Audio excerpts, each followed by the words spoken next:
बिस्मिल्लाहिर्रहमानिर्रहीम। डॉक्टरानो और इंजीनियरानो, अस्सलामु अलैकुम वरहमतुल्लाहि वबरकातुहू। उम्मीद है कि आप बिल्कुल टिस्ट पास में होंगे और जितनी भी लेक्चर्स मैंने अपलोड की हैं आपको फ़ायदा मैंने मेरे ख़्याल में आपने इससे काफ़ी फ़ायदा उठाया होगा।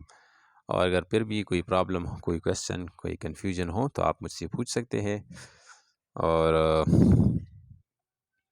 ख़मरानो, आपको पता है आज हम एक ज़बरदस्त लेक्चर को डिस्कस करने जा रहे हैं और वो इसी चैप्टर नंबर 3 का लास्ट लेक्चर है, जो कि बड़ा ही क्रूशल, बड़ा ही डिसिसिव लेक्चर है आपके लिए।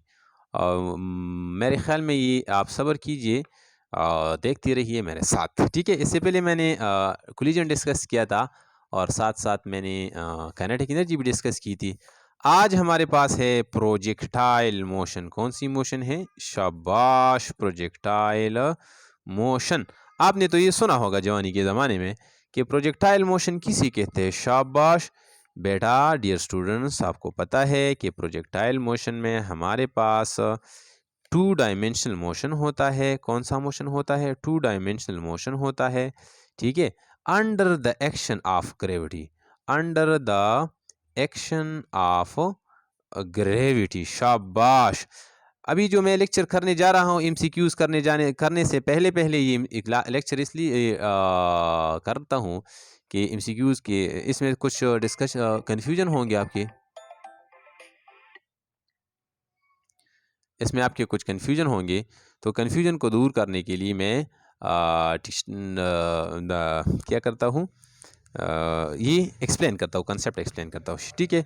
ये तो हो गई बात। ये 2 डायमेंशनल मोशन तो है, लेकिन चलो 2 डायमेंशनल मोशन में हमारे पास कुछ प्रॉपर्टी है। यहाँ पर जो एंगल होती है इसको कहते हैं एंगल ऑफ प्रोजेक्शन। यहाँ पर जो एंगल होती है इसके एंगल ऑफ इम्पैक्ट कहते हैं। इसकी कुछ प्रॉपर्टीज़ है, वो प्रॉपर्टी अपने पास नोट कीजिए। शाबाश। एंगल ऑफ प्रोजेक्शन हमेशा के लिए एंगल ऑफ इम्पैक्ट के बराबर होंगे। और इसमें हम एयर रेजिस्टेंस को, डियर स्टूडेंट्स, इसमें हम एयर रेजिस्टेंस को 0 लेते हैं। क्या लेते हैं? 0। शाबाश। यहाँ पर इसकी जो मोमेंटम होती है और यहाँ पर जो मोमेंटम होती है, ये हमेशा के लिए इनिशियल मोमेंटम और फाइनल मोमेंटम ये दोनों बराबर होंगे। इसी तरह यहाँ पर इसकी जो एनर्जी, काइनेटिक एनर्जी है, और यहाँ पर जो है kinetic energy of the initial point is equal to kinetic energy at the final point, ठीक है। इसी तरह यहाँ पर जो पोटेंशियल एनर्जी होती है, initial potential energy final potential energy के बराबर होती है, ठीक है। ये कुछ फैक्टर्स है, इनको साथ साथ नोट कीजिए। इसी इनिशियल पॉइंट को हम कहते हैं पॉइंट ऑफ प्रोजेक्शन कहते हैं, और ये इसी पॉइंट को कहते हैं समिट पॉइंट। कौन सा पॉइंट कहते हैं? समिट पॉइंट कहते हैं। डियर स्टूडेंट्स, इसकी जो इक्वेशंस है, इक्वेशन एक हमारे पास हाइट का इक्वेशन है v² sin square theta divide by 2g। दूसरा टाइम का इक्वेशन है, मेरे ख्याल में ये आपको याद होगा, इसी तरह है। और तीसरा हमारे पास रेंज का इक्वेशन है vi²। गुड, शाबाश, सही। ये इक्वेशन इंतहाई लाजमी है प्रोजेक्टाइल मोशन को याद करने के लिए, इस पर एमसीक्यूज करने के लिए, हल करने के लिए।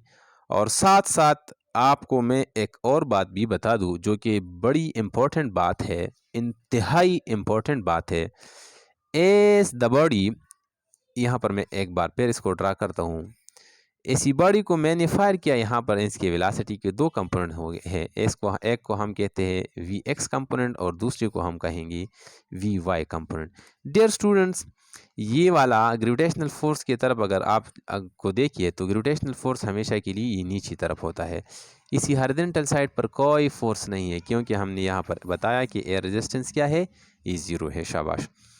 तो यहाँ पर देखिए, ग्रेविटेशनल फोर्स नीचे की तरफ, वेलोसिटी का जो वर्टिकल कंपोनेंट है ये अपवर्ड है, यहाँ पर वेलोसिटी का जो वर्टिकल कंपोनेंट है ये 0 हो जाती है। तो मतलब ये है कि ग्रेविटेशनल फोर्स जो है ये it will only affect the y component of the velocity.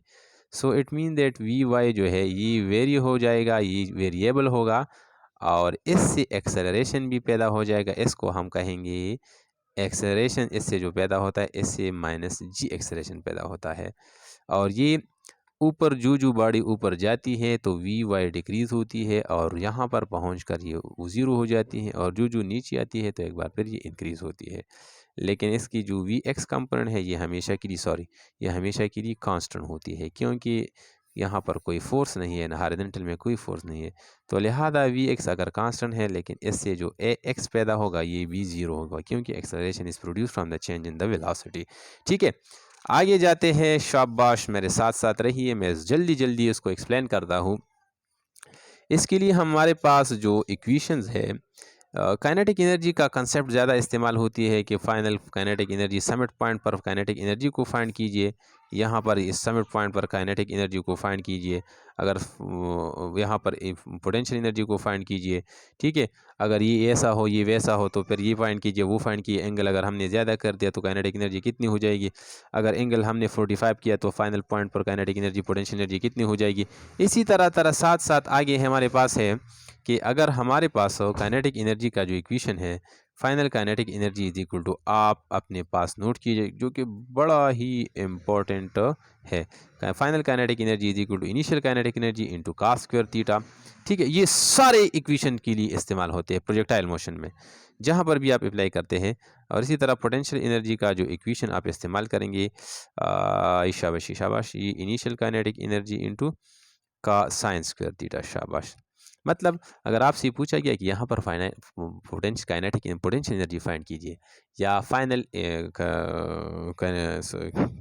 Potential energy find कीजिए समिट पॉइंट पर या काइनेटिक एनर्जी, तो आप इस इक्वेशन को इस्तेमाल करके फाइंड कीजिए। या इसका अगर रेशो के बारे में आपसे पूछा गया कि पोटेंशियल एनर्जी और काइनेटिक एनर्जी का रेशो फाइंड कीजिए, तो या बिस्मिल्लाह, इस दोनों के इक्वेशन को एक दूसरे पर डिवाइड करिए, ऊपर पोटेंशियल लिखिए, शाबाश, और नीचे क्या लिखेंगे, नीचे लिखेंगे काइनेटिक वाला टर्म। काइनेटिक वाला टर्म ये है। ठीक है, कुछ जुड़ा हो जाएंगे, कुछ कैंसिल हो जाएंगे। सो पोटेंशियल और काइनेटिक का जो रेशो है ये आपके पास आएगा sine square theta divide by cos square theta का हो जाएगा टेंजेंट स्क्वायर थीटा। शाबाश, सारी इक्वेशन इस पर आप सॉल्व कर सकते हैं। और सबसे इम्पोर्टेंट क्वेश्चन और जो इम्पोर्टेंट ग्राफ में बनने जा रहा हूँ, मैं बड़ा तेज़ जा रहा हूँ, क्योंकि आप तो वैसे भी कर चुके हैं। यहाँ पर मैं एक टेबल ड्रा करता हूँ डियर स्टूडेंट्स। शाबाश, यहाँ पर मैंने लिख लिया, क्या मैं लिखता हूँ, काइनेटिक एनर्जी में लिखता हूँ, यहाँ पर मैं पोटेंशियल एनर्जी लिखता हूँ। ठीक है, और यहाँ पर मैं लिखता हूँ एंगल लिखता हूँ, यहाँ पर जी 0 डिग्री हो गई, यहाँ पर 0 तो नहीं, सॉरी 30 डिग्री हो गई। 30 डिग्री पर मैंने पहले फायर किया, दूसरी बॉडी को मैंने फायर किया 45 डिग्री पर फायर किया, इसके बाद मैंने 60 डिग्री पर फायर किया, इसके बाद मैंने 75 पर फायर किया, इसके बाद मैंने किसी बॉडी को 90 डिग्री पर फायर किया। इसकी शाबाश, मैंने शॉर्टकट बताता हूँ, इससे सारी MCQs आप आसानी से हल कर सकते हैं। शाबाश, अगर किसी बॉडी ने आपको कि आपने किसी बॉडी को फायर किया 30 डिग्री पर फायर किया, तो इसकी समिट पॉइंट पर इस पर पहुंचकर इसकी काइनेटिक एनर्जी क्या होगी, 75% हो जाएगी रहेगी। ठीक, कितनी रहेगी, 75। प्यारे बच्चों, आपको पता है कि काइनेटिक एनर्जी और पोटेंशियल एनर्जी का हम सम लेते हैं तो ये तो टोटल एनर्जी के बराबर होते हैं। किसके बराबर होते हैं, शाबाश। अगर पोटेंशियल एनर्जी काइनेटिक एनर्जी 75% है तो टोटल एनर्जी तो वैसे भी 100% बराबर होगी। इसके साथ में क्या ऐड करूँ ताकि ये 100% के बराबर हो जाए, 25%। मतलब ये है कि 30 पर अगर किसी बॉडी ने आपने किसी बॉडी को फायर किया, समिट पर पहुंचकर इसकी काइनेटिक 75 होगी, लेकिन वहीं पर क्या होगी, 25 पोटेंशियल होगी। यहाँ पर अगर आपने फायर किया 45 पर फायर किया तो समिट पर इसकी काइनेटिक एनर्जी 50% हो जाएगी, और इसकी समिट पर इसकी पोटेंशियल क्या रहेगी, शाबाश। 50 से 50 को माइनस करो, 100 फाइंड करने के लिए 50 ये हो गई तो 50 और ये भी 50 हो जाएगी। इसी तरह 60 से फायर किया तो समिट पर पहुंचकर इसकी काइनेटिक एनर्जी 25% हो जाएगी, और ये क्या हो जाएगी, 75। अभी देखिए, काइनेटिक एनर्जी इज इंक्रीजिंग 25, 50, 75। ठीक है, और 75 पर आपने अगर फायर किया, जो इंक्रीज होती है एंगल, तो काइनेटिक एनर्जी डिक्रीज हो जाएगी। ये 6.25, ये 92.5 हो जाएगी। और इसी तरह 90, अगर आपने 90 पर फायर किया, 90 का मतलब है बिल्कुल सीधा फायर किया तो वापस सीधा आएगा, वहीं पर यहाँ पर बॉडी रुक जाएगी, यहाँ पर काइनेटिक एनर्जी 0 हो जाएगी, तो काइनेटिक एनर्जी यहाँ पर 0, यहाँ पर ये 100%। This is the most important graph you can apply. मेरा मार्कर भी ख़त्म होने वाला है, ठीक है, और you can apply in all your lecture. तो मेरे ख्याल में इस पर 1000 MCQs बन सकते हैं पोटेंशियल प्रोजेक्टाइल मोशन पर, लेकिन इंशाल्लाह मेरे ख्याल में आपको कोई भी प्रॉब्लम नहीं होगा। चलो आगे जाते हैं, मैं कुछ और क्या करने वाला हूँ, कुछ और एमसीक्यूज और साथ साथ मेरे फार्मूले डिस्कस करता हूँ, जो कि मेरे ख्याल में आपको इंशाल्लाह बहुत फ़ायदा देगा। और फार्मूले ये है कि आपके पास जो रेंज वाला हाइट वाला इक्वेशन है, वी स्क्वेयर कौन सा है, V square V I square sine square theta divide by 2g, ठीक है। V I square sine square height वाले equation V square sine square theta divide by 2g, ठीक है। और इसी तरह रेंज वाला जो इक्वेशन है, V I square sine 2 theta divide by G. और इसी तरह जो टाइम वाला इक्वेशन है, 2vi sine theta divide by G, ठीक है। मैं थोड़ा तेज़ी जा रहा हूँ क्योंकि ये तो मेरे इससे पहले आपने किया था, लेकिन इसमें जो इम्पोर्टेंट बात है वही मैं करने जा रहा हूँ। इन दोनों को रीअरेंज करें, शाबाश, इन दोनों को अगर आप रीअरेंज करें तो आपके पास रेंज वाला एक और इक्वेशन भी आ सकता है।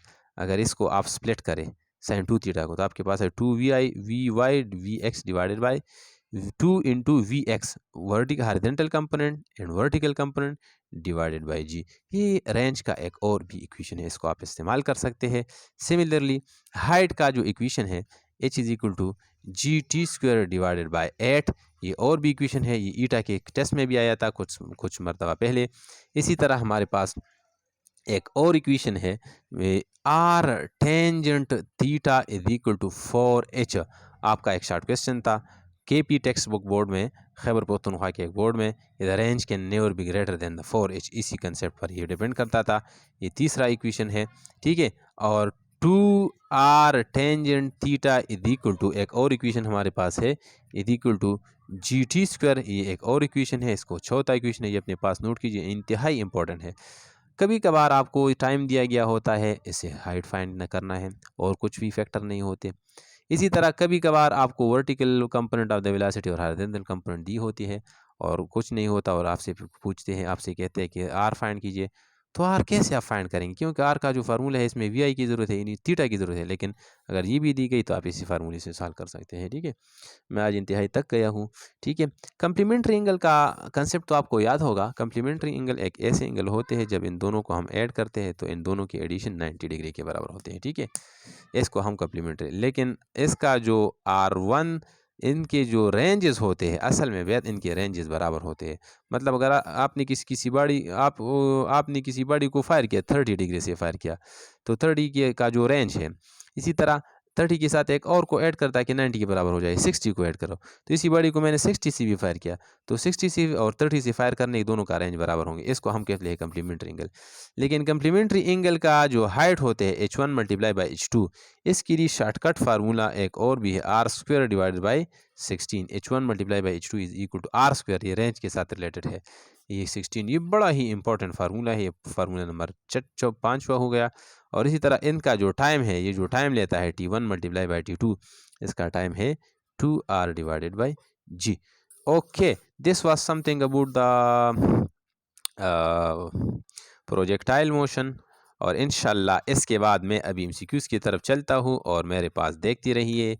It was me yours sincere Waleed Khalil, और उम्मीद है कि आपको ये समझ आया होगा, और मुझे अपने ख़ास दुआओं में याद रखिए। I wish you all the best, may Allah keep your life benevolent, and inshallah see you when I see you back in the next lecture. Thank you.